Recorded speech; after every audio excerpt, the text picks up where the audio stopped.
მე ერთი კითხვა მაქვს, რაც ასევე შტატის მოქალაქე ჩვენ შტატის ხმამაც ჩათვალეთ ბატონო. ბატონი მიჩეილ მენსტეინი თუ გახსოვთ თქვენი წინამორბედი გუბერნატორი ბატონო თქვენი წინის წინამორბედი საკმაოდ რადიკალური იყო სექსუალური უმცირესობის მიმართ და ასევე რელიგიური უმცირესობების მიმართ. თქვენ რა ანუ რადიკალური იქნება. ახლა ქალბატონო მარგარეტ მე მგონი თქვენ გამოყოფთ ახლა მარხალს. აშკარად თქვენ გამოყავით ეგ. არა, გვაინტერესებს ვინაიდან წინა გუბერნატორების საკმაოდ კანონიც იყო შეგიძლიათ გადახედოთ, რომ სანამ უშუალოდ გადააყენებდნენ ბატონ მიჩელს, კანონი გამოუშვა, ვერ მოასწრო უბრალოდ ამაზე ხელის მოწერა, რომ ყველა ის ვინც არ იქნებოდა იმ რელიგიის მატარებელი, რაც შტატს აწყობდა, მოგეთ ეს ძალიან შინაურულად გეუბნებით. და ის ხალხი, ვინც უშუალოდ სექსუალურ უმცირესობას წარმოადგენდა, დაკავდებოდა. ხო, ამიტომაც მაინტერესებს თქვენი აზრი უშუალოდ ბატონო, ზოგადად რელიგია არის ისეთი სენსიტიური რაღაც, რაზეც ძალიან ფაქიზად გვიწევს ხოლმე საუბარი რა. რელიგიის, რა თქმა უნდა, რელიგია ყველა ადამიანს შეუძლია თვითონ აირჩიოს რა რელიგიის მატარებელი იქნება და რას რიზის დაიჯერებს, შეიძლება საერთოდ არაფერს არ სწამდეს და ეს ძალიან ნორმალური არის ჩემი აზრით რაციონალურ სამყაროში. თუმცა მე კიდევ ერთხელ ვიტყვი რომ არ უნდა გახდეს რელიგია არც რაღაც სექსუალური ორიენტაცია და არც ნებისმიერი სახის ეთნიკური ან წამსის აი ასეთი ნიშნები არ უნდა გახდეს არც ძალადობის მსხვერპლი და პირიქით არც მოძალადე მხარე, ხვდებით?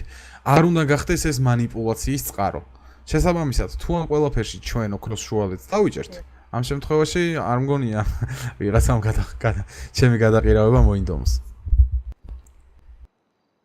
ერთეულებში და ადამიანებში ამ ყველაფერს ჩვენ ვერ გავაკონტროლებთ, თუ ოჯახში ვინ რას იტყვის, თუმცა მე ვამბობ იმას, რომ ადამიანი როგორც ბუნებით არის თავისუფალი, მისი ნება არის თავისუფალი, თუმცა თავისი ნებით არ უნდა მოახდინოს ჩემზე манипуляცია ან ძალადობა და ანალოგიურად ჩემი ნებით არ უნდა მოახდინოს თქვენზე манипуляცია და ძალადობა.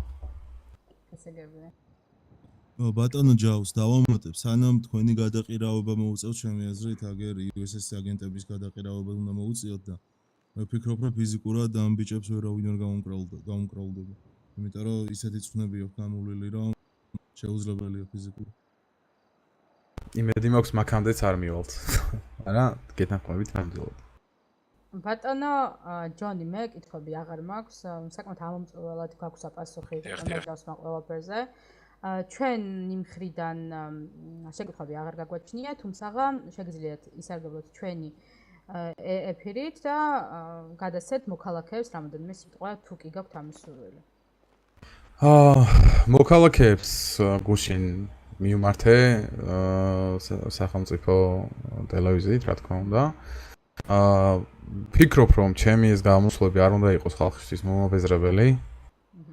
შესაბამისად, დღეს მე თავს შევიკავებ ნებისმიერი სახის მიმართვისგან. უბრალოდ თქვენ დაგისვამთ რამოდენიმე შეკითხვას, თუ გნებავთ კადრს მიღმა, არ იქნება პრობლემა. დაგვისვით არ არის პრობლემა. თქვენ კანონმდებლობის მიხედვით, როგორც ვიცი, ამ მომენტისთვის არ გაქვთ არანაირი სახის დაცვა, ასე ვთქვათ, იმუნიტეტი, ხო ესე? სამწუხაროდ არც მე და არც ჩემ თანაშემწეებს არ გვაქვს არანაირი დაცვა.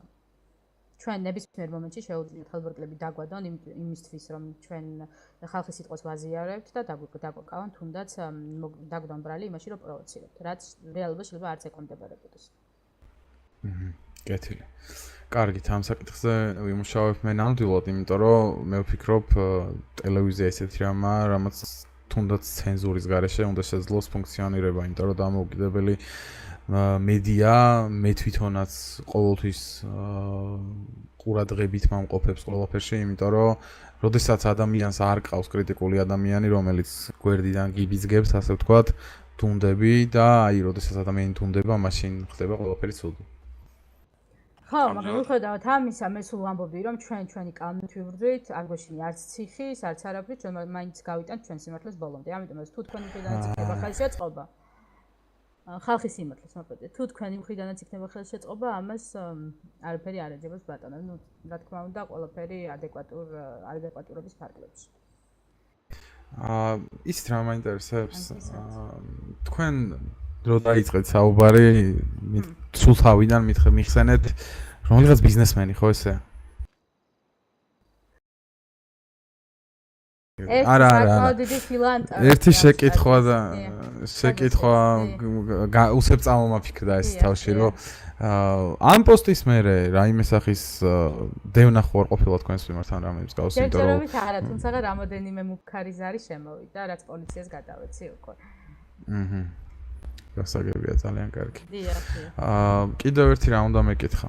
ხო, სავარაუდოდ თქვენ არ ვიცი რამდენად გამომივა, მაგრამ ვეცდები მაქსიმალურად რომ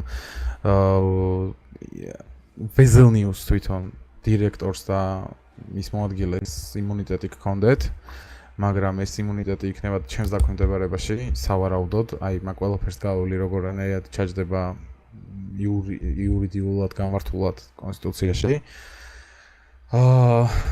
და იმ თქვენს ნათქვამს რომ ციხის არ გეშინიათ, ციხე არ უნდა იყოს ეს რაღაც საშიში, ეს არის გამოსასწორებელი და თუ თქვენ დააშავებთ, ოღონდ დააშავებთ რას გულისხმობ.